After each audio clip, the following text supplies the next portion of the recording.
Hey there, everybody! Hi, this is Anakin and Anakin's mom saying hi and let's get going. Alright, we're looking at 10 questions for atheists from Just Ashley Keaton. What's going on, guys? This is Ashley Keaton. I have 10 questions for atheists. Here we go. First question. Does objective evil exist? Did you hear what he said? Does objective evil exist? No. No. So what I'd say is that the closest you can get to an objective morality is if you have a goal that you agree upon, that you can measure the consequences of your actions against, and in that case you can have something that's objectively bad, but I don't know if I'd specifically say evil. Right. Evil is a judgment. It's our comparisons of the things that happen go from stuff that we like to stuff that we don't like to stuff that we really find abhorrent. And evil is the word that we apply to the most abhorrent of behaviors. And so it exists only in a context of classifying what has occurred on a scale. It also implies specifically intent of an actor. That's true. I am sure you could argue that there is no evil outside of humans, like in the natural world, because animals don't have ill intent when they kill each other. They're just eating or defending territory or responding to other instinctive prompts. But once humans enter into the picture, it's their decisions about how they want to change their behavior based on what's happened that requires concepts like evil to be employed.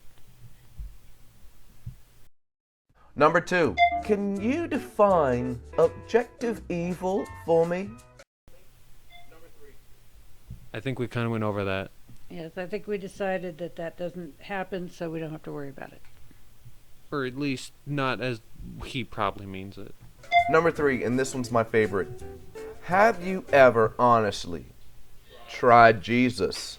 He's all right. Well, sure. I've lived a long life and I've tried all kinds of things.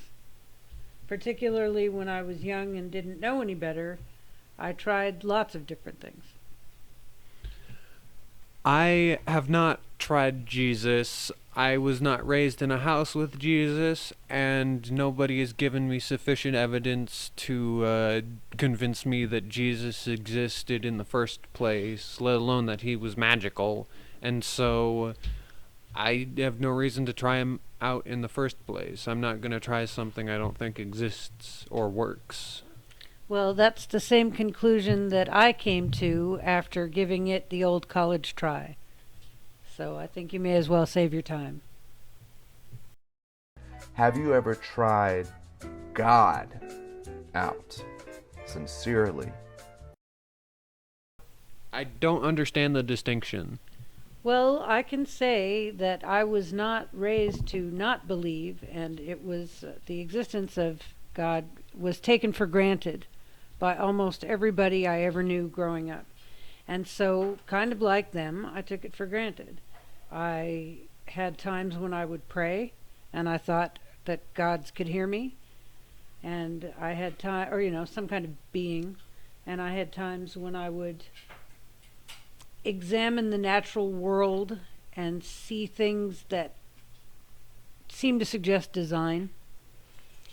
But as I got older and learned more about it, I found out that those early conclusions were just taken for granted and not really questioned. And also, nothing ever happened.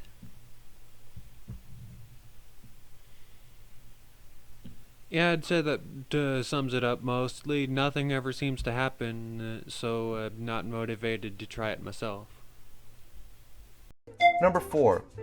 What would be, in your view, a better explanation for how the world came to be about? The Big Bang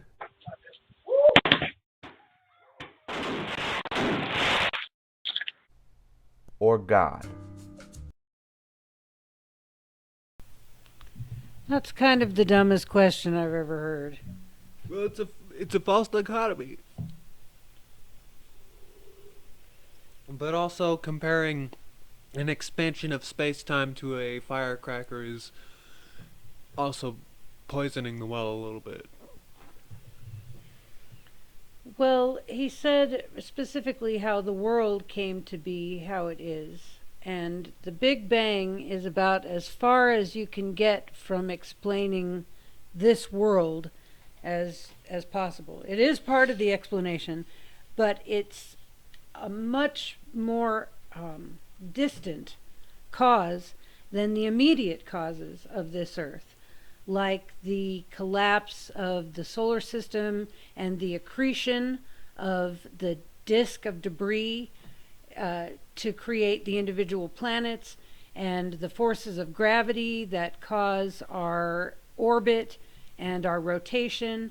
All of those things are just as instrumental to our world as the Big Bang is, and those are all really, really well understood with tons of great evidence to support them. The Big Bang, it's true, practically in its name, it explains that you can't know everything you'd like to know about it. But the forces that made this world specifically what it is now are really well understood. They're not ambiguous. They don't exist on the edge of scientific discovery. They're well within the bounds of established scientific fact.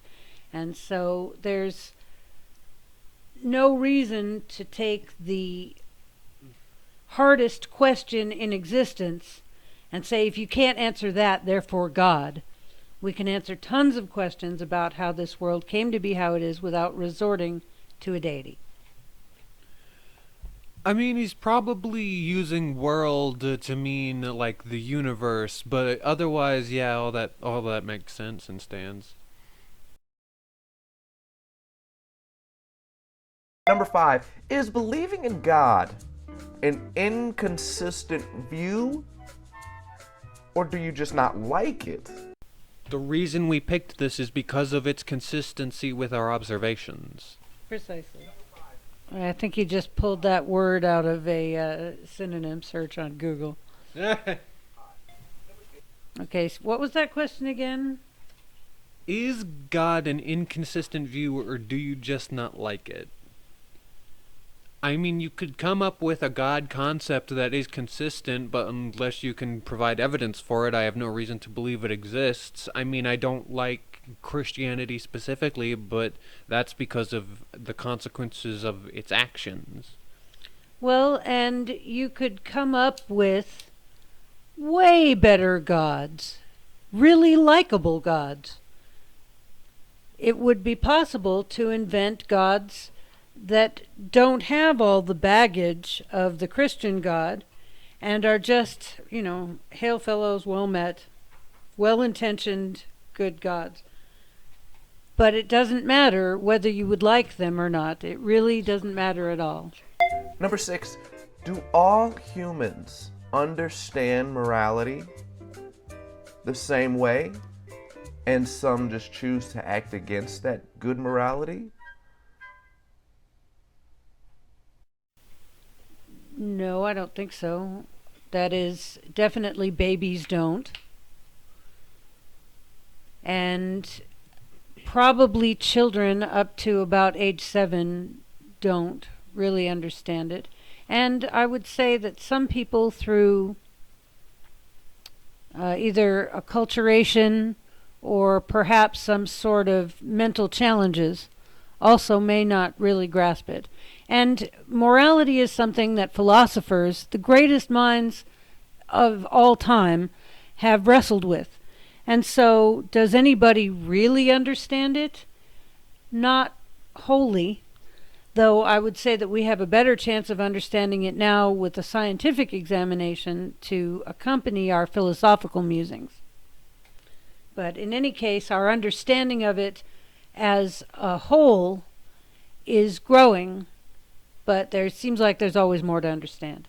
The question of why people act against the prevailing morality is a really complex one. In very many cases, it doesn't turn out to be anything evil at all. It's often ignorance, it's often deprivation, and it's often what I would consider a kind of social illness, where people don't understand what they need to do to get their needs met. And in a society like ours, where there's so much deprivation and so much inequality, and we have an economic system that's so terribly cruel, in a society with so much alcohol involved, which is behind a huge number of many different kinds of crimes. When you have all of these factors feeding into the dysfunction in society, it's really hard to say, oh, well, it's just because some people don't understand morality. Some people clearly don't, but that's not the reason for 90% of what's happening. Well, those kind of confounding factors is why you need to take a more holistic approach to something like the government, because a lot of things like socialism just sort of cover one topic. You need something bigger, something that covers more, and you need it based in kindness instead of profit. So true. And number 7, how can we know who is right? How can we possibly know who has the correct answer? Well, that's easy. The people who say, I don't know, are correct.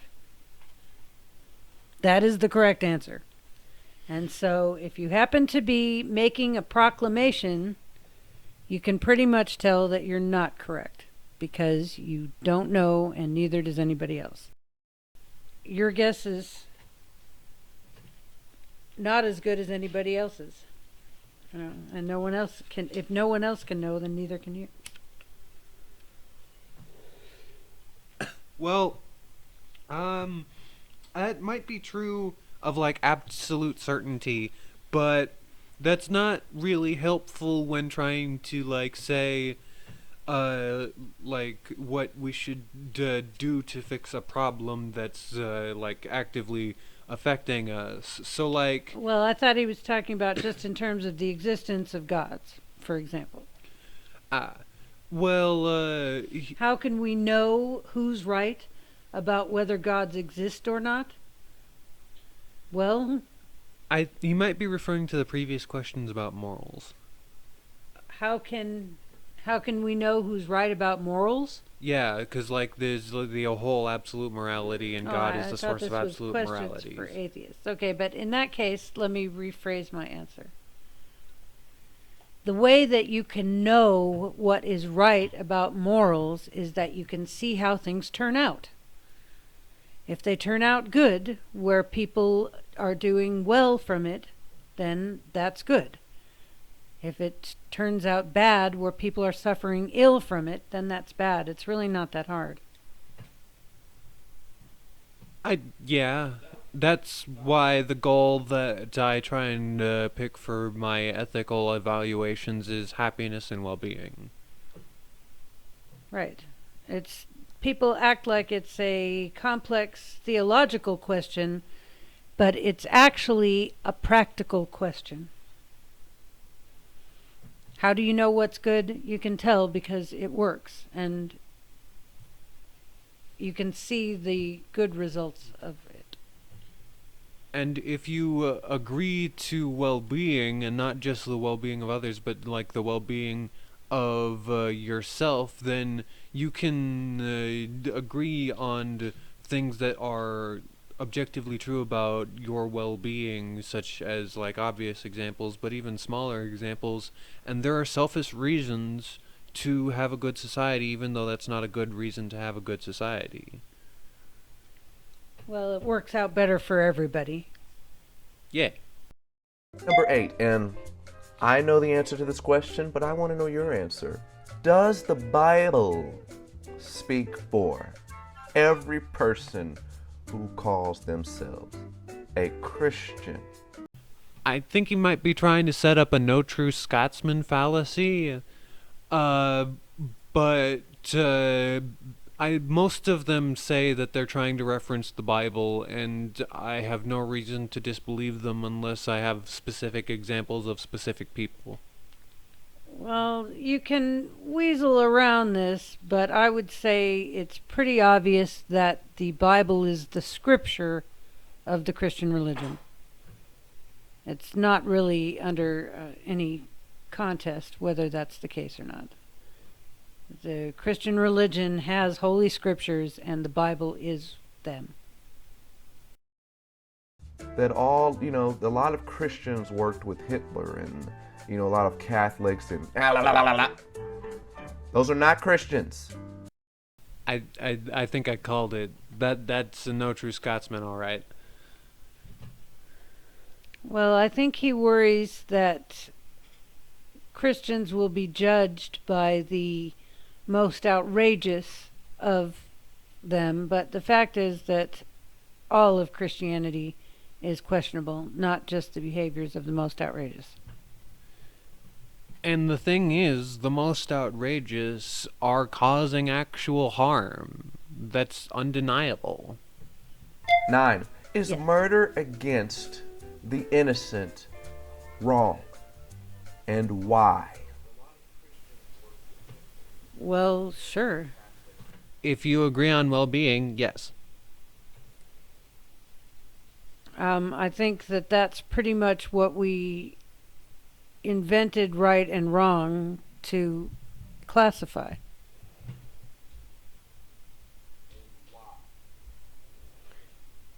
Because it's harmful and it causes tremendous social disruption and pain. It's a great source of suffering. And then he might say, but why should I care about that suffering? Well, for two reasons. One, because it works better for everybody when you care about it, and two, it works better for you when you care about it. Number 10, what is your confirmation and foundation for truth?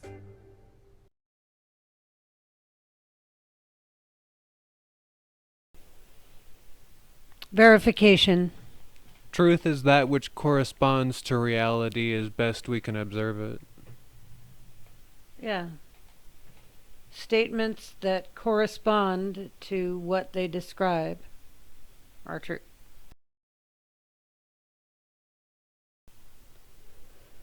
Alright, guys, that's the end of his 10 questions. Well, if this has raised any questions for you, please feel free to click and subscribe. We'll try to answer them next time. And please leave a comment down below, and maybe we shouldn't repeat this a lot. I don't want to fall into the record thing. Well, thanks everybody. Bye.